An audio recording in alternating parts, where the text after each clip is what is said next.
இடியட்டன் திட்டினா கூட பரவாயில்ல, இரிட்டேட்டிங் இடியட்டம்.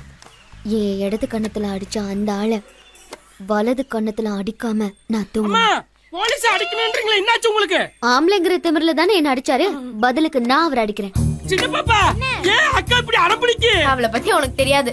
நாங்க மவுண்ட் ரோட்ல கார்ல போயிட்டு இருக்கும்போது பைக்ல ஒருத்தன் வந்து இவளை பார்த்து கண்ணடிச்சு போயிட்டான். பின்னாலேயே துரத்திட்டு போயிட்டு சிக்னல்ல ஒரே இடி. அவன் டம்மாலி நடு ரோட்ல விழுந்தான். பரவ என்னாச்சு? அவன் பக்கத்துல போய் இவ கண்ணடிச்சு போயிட்டா. அந்த கண்ணை மோதே அடிச்சிருந்தா ஒரு ஆக்ஷன் மிச்சமா இருக்கும்ல. அந்த ஆள் எங்க இருப்பாருன்னு சொல்லு. நாளைக்கு வெள்ளிக்கிழமை நிச்சயமா அந்த ஆள் கோயிலுக்கு வருவாரு. யாரா இருந்தாலும் கற்பூரம் காட்டும் போது ஒரு நிமிஷம் கண்ணு மூடுவாங்க. அந்த கேப்ல அடிச்சிடணும். சார், புலி பெருச்சாலிய கூட்டிட்டு வருது. என்ன ஏட்டையா, கோயிலுக்கு சாமி கும்பிட வந்தீங்களா? இல்லல, கோயிலுக்கு பாம்பு வைக்கலாம். மனுஷ குரங்கு என்னைக்காவது ஒரு நாள் மாட்டுவ நீ. அம்மா எல்லாரும் கண்ணை மூட்டாவ.